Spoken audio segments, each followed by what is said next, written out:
রেলগেটের ওয়েটিংয়ে থেকেই তোমাদেরকে ওয়েলকাম জানিয়ে দিচ্ছি ঋতুপর্ণাস স্টোরিতে।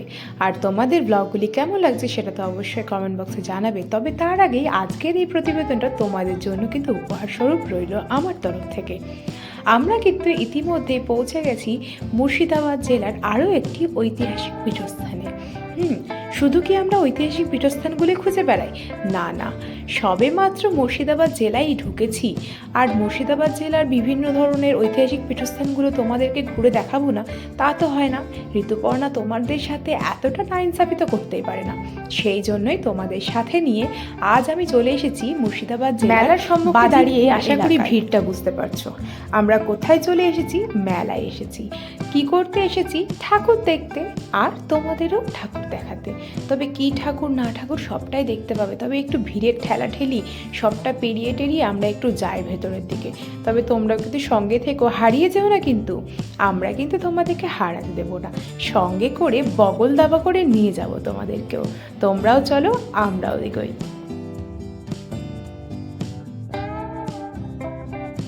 মেলায় এই ভিড়ের ঠেলা খেতে খেতেই প্রথমেই দর্শন করব ভগবানের। সেই ভগবানের দর্শন করার জন্য প্রথমে কিন্তু ঢুকে পড়লাম মন্দির প্রাঙ্গণে। মন্দির প্রাঙ্গণটা কিন্তু বেশ সুন্দর করে সাজানো রয়েছে, পুরো ভক্তি ভরা গীত সাথে, আর এত সুন্দর আলোকসজ্জা, আর তার সাথে এত এত মানুষের ভক্তগণ আর কি, ভক্তগণের সমাহার এখানটাতে রয়েছে। তো চলো আগে ভেতরে যাই, কোনো বকবক না করেই ওপরটা থেকে একটু মন্দিরটাতে তোমরা দর্শন করো।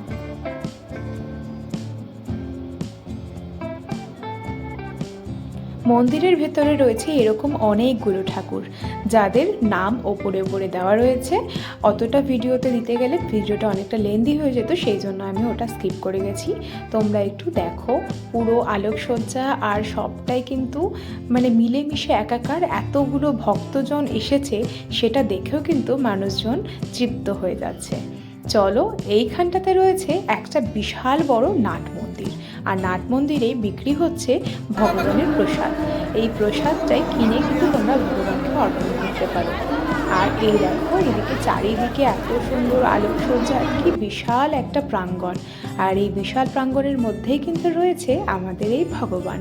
তো ভগবানের দিকে এগোতে এগোতেই এত মানুষের ভিড়, এত মানুষের সমাগম, সবটা এড়িয়ে এড়িয়ে সব শেষে পৌঁছে গেলাম ভগবানের কাছে। তো ভগবানের সাথে তোমাদের পরিচয় বলরাম, সর্বেশ্বর আর মদন মোহন। এটাও কিন্তু সত্যি একটা অবিশ্বাসনীয় একটা নিজেদের মধ্যে শক্তি সম্পন্ন করে রেখেছে। যার কারণ হচ্ছে এদের সাথে একটা প্রচলিত গল্প রয়েছে। এদের সাথে এদের আরও একটা ভাই রয়েছে, সেই ভাই যদি থাকে তাহলে নাকি এদের সবকটার ঝগড়া শুরু হয়ে যায়, ঝামেলা মারামারি হয়। তো সেই জন্য সেই ভাইকে ওরা আলাদা করে রাখে অন্য মন্দিরে। তো সত্যি না, ভাবতে বেশ অবাক লাগে, ঠাকুর দেবতারাও ঝগড়া ঝামেলা করে। আর ঠাকুর দেবতাদের ঝগড়া ঝামেলাটা আমরা যে দেখতে পাবো বা আমরা জানতে পারবো, সেটা কিন্তু ভেবেই অবাক লাগে। এই রইল মন্দিরের আরও একটি গেট, এটা রয়েছে পেছন গেট। তো আমরা এখন মন্দির থেকে বেরিয়ে যাচ্ছি বাইরের দিকে। তোমাদের সাথে দর্শন করালাম আমাদের এই বলরাম, মদনমোহন এবং সর্বেশ্বরের সাথে। চলো এবার মেলা প্রাঙ্গণটা ঘুরে দেখি। মেলা প্রাঙ্গণটা তো বিশাল বড়, আর এই এলাকাটা সবটাই কিন্তু নদীর জলের কাছে। হ্যাঁ, পুরোপুরি নদীর কাছে যেই চর পড়ে যায় সেই এলাকাতেই কিন্তু এই বিশাল মেলার আয়োজন করা হয় এই পুজোর জন্য। আর এই পুজোটি হয় আমাদের যেই দিন হয় সূর্য পুজো, সেই দিন, অর্থাৎ পৌষ মাসের যে সূর্য পুজো হয় সেই দিন, অর্থাৎ বাঙালিদের ধর্মরাজের পুজোর দিন কিন্তু ইনাদের পুজো সম্পন্ন করা হয়। আর ইনারা কিন্তু প্রত্যেক বছর সকলের বাড়ি বাড়ি ঘুরতে যায়। হ্যাঁ, ঠিকই শুনছো, সকলের বাড়ি বাড়ি এই তিন ভাই ঘুরতে যায় সকলের বাড়িতে। তো তোমরা একটু মেলাটা এনজয় করো, আমিও একটু তোমাদের কমেন্টসগুলো এনজয় করার জন্যই কমেন্টসের ওয়েট করতে থাকি। তোমরা কিন্তু অবশ্যই কমেন্ট করে জানিও তোমাদের কেমন লাগছে এই প্রতিবেদনটি। জানি না নিজের মতো করে তৈরি করেছি, তবে তোমাদের জন্য তৈরি করেছি। চারিদিকে দেখো জিলিপি ভাজতে ব্যস্ত, জিলিপি যারা ভাজছে তারা, আর চারিদিকে সকলে কিন্তু একটা আনন্দের মানে উৎফুল্লতার একটা চারিদিকে যেন আমেজ হয়ে রয়েছে।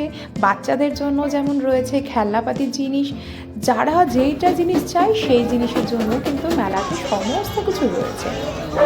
এমন কিছু নেই যেটা মেলাতে সম্পূর্ণ নেই, অর্থাৎ খাবার দোকান থেকে আরম্ভ করে সাজগোজের জিনিস থেকে আরম্ভ করে সবটাই কিন্তু মেলার মধ্যে রয়েছে বিদ্যমান।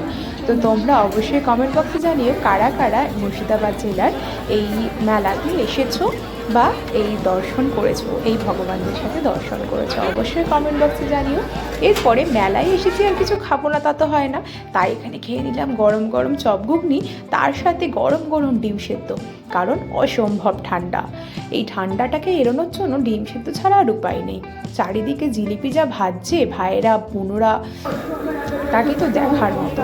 সকলে কিন্তু নিজের কাজ নিয়ে ব্যস্ত। এইখানে আমি দেখতে পেলাম মিনি কেদারনাথ। হ্যাঁ, মিনি কেদারনাথ বললাম তার কারণটা তোমরা আশা করি বুঝতেই পারলে।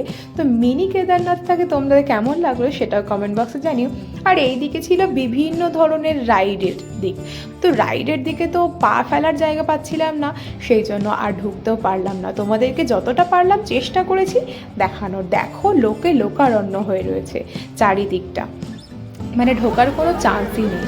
তো এইবারে আমরা ফাইনালি মেলার থেকে বেরোনোর ব্যাপার ভাবছি, কারণ অনেকটা রাত হয়ে গিয়েছে, ঠান্ডাটাও প্রচণ্ড পড়ছে। আর এইদিকে বেরোনোর পথে একটা মা কালীর সাথে দেখা হয়ে গেল, তো মা কালীকেও বললাম তুমিও মা খুব ভালো থেকো। আর এইদিকে আমি আর উনি খাচ্ছেন বাদাম আর আমি খাচ্ছি গরম গরম জিলিপি। এই জিলিপি আর বাদামের কম্বিনেশন খেতে খেতেই আমরা তো চলে যাচ্ছিলাম বাড়িতে। তো আজকের ব্লগটা এই পর্যন্ত, দেখা হচ্ছে আবারও অন্য কোনো ব্লগে। ততক্ষণ পর্যন্ত স্টিল ওয়াচিং, আর অবশ্যই সাবস্ক্রাইব করে দিও। টাটা সবাইকে, লাইক কমেন্ট শেয়ার।